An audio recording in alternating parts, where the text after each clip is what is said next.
Hello and welcome to mindfulness-based mastery practices that improve health and well-being for people with chronic illness or disabilities of any kind. We're in part 4 of a 7-part series, the use of the imagination to improve well-being. One of the people I had trained with, Dr. Jean Ochterberg, I love this quote by her. No thought, no emotion is without biochemical, electrochemical activity, and the activity leaves no cell untouched. You can't have a thought or a feeling without your whole body reacting. It's just the way it is. That's why mind and matter are one. I also trained at the Academy of Guided Imagery, and I love this quote by Dr. Martin Rossman, one of the founders of the Academy. The human mind is the most underutilized and poorly utilized health resource available to us. We tend not to think about the mind. We think of medicine, surgery, food, nutrition, exercise. What about the mind?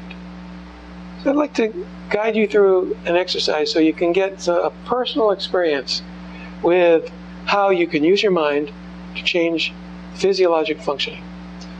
So just imagine you have a lemon tree, you have a backyard, and you have a beautiful lemon tree in the backyard with fresh lemons. And go out and admire the lemons. Pick one of the lemons off the tree. Sniff the lemon. Now take the lemon into your kitchen and slice the lemon. Notice how juicy it is. And now, I'd like you to pick up the lemon, a slice of the lemon, and suck on it. Just suck the lemon. Now I'd like to know, did you notice anything? Some of you, imagery, different types of imagery come easier to some people than to others, but for most of us, I begin to salivate when I even just think of this exercise. So that's an example of how the mind can change physiological functioning. These are the salivary glands. You don't need to worry about this. But I put it up there. We're going to do another exercise now. These are the salivary glands. You don't need to pay any attention to them. Just there to remind me to guide you through another exercise. I'd like you to imagine an empty glass in front of you. You all have an empty glass in front of you. And imagine filling it up with your saliva.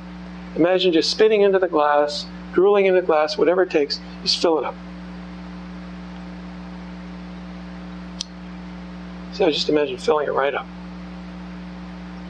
And in case you can't get an image of it, here it is. This is a glass you've just filled up with your saliva. I'd like you to drink it right down. Just guzzle that saliva right down. Uh-oh. I'm noticing most of the people here look very disgusted right now. But think about this. You're drinking your own saliva all day long. If we weren't salivating, we would be in serious trouble. We're swallowing our own saliva all day.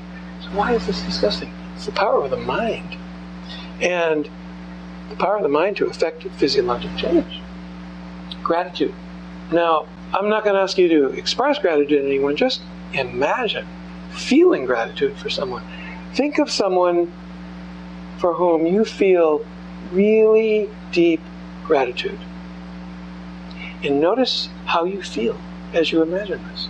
As you call up the image of this person, and you feel this deep gratitude for this person. How do you feel? It's profound that we can create physiologic changes in our bodies. When I call when I call up gratitude, I feel a sense of warmth, and a relaxation and calmness comes over me, and a sense of feeling connected. And I know I'm creating healthy physiologic changes.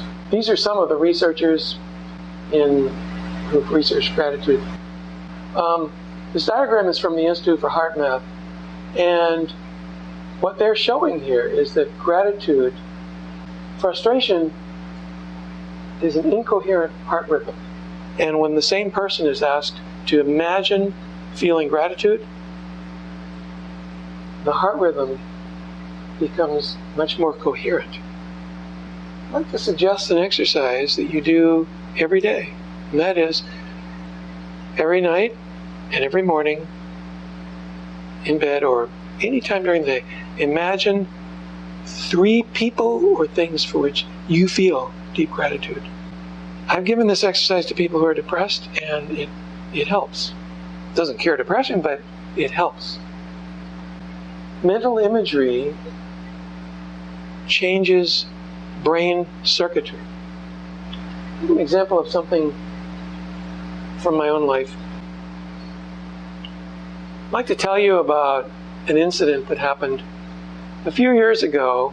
My wife and I were staying in a motel in Blythe, California, that happened to unfortunately have a very noisy air conditioner. And every time that compressor came on all night, we would get angry. It was waking us up. And we began to see the air conditioner this way. Now, the air conditioner is just this neutral object that happens to be making noise. But we put this attribution on the air conditioner, like it was ruining our night. It had big teeth, and we couldn't sleep. We were so angry. Well, how do you go back to sleep when you're that angry? You can't. So I suggested, hey, it's just a sound. Why don't we pretend the sound is our beloved pet Pluto? Pluto? So now the sound would continue to come on. The compressor would come on all night, still did, continue to wake us up, but we didn't even have to open our eyes. We'd go, oh, that's just Pluto. That's our beloved pet Pluto. And we would go back to sleep. There are a lot of books and studies on the power of mental imagery to modulate pain. So in part 4, I've just given you a very, very brief taste of the power of mental imagery to change physiologic functioning and well-being. One of my mentors, Dr. Gene Ochterberg, who I introduced you to earlier, wrote a book that I'd like to recommend, Imagery and Healing, which gives you a history of use of mental imagery through the ages.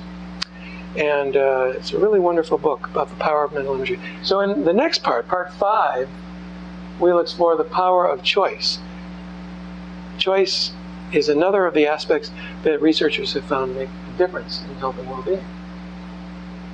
I have a lot of resources on my website that I'd like to mention. You can find them there. I'd like to invite you to visit my website and spend a lot of time there. It's non-commercial. I'm not selling anything there. It's just a public service, non-commercial website. I want to thank you very much for your attention.